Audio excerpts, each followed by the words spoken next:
একবার দেখো ভাই রাস্তাগুলা কিভাবে তৈরি করা আছে পাহাড়ের কাছে কাছে। ভাই সামনে একটা বিশাল ঝর্ণা ভাই, দেখো ভাই কুখ্যাত ঝর্ণা সামনে, তোমরা হয়তো বুঝতে পারবা ঝর্ণাটা। বিশাল ঝর্ণা, বিশাল, এত বড় ঝর্ণা।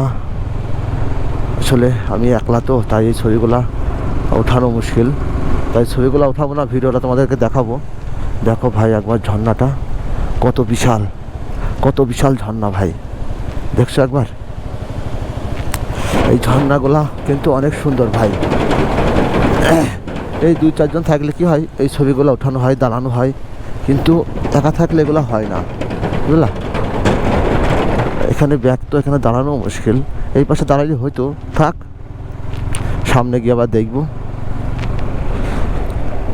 কারণ যারা আমার ভিডিওগুলো দেখবে শুধু তারাই এই ঝর্ণাগুলো দেখতে পাবে।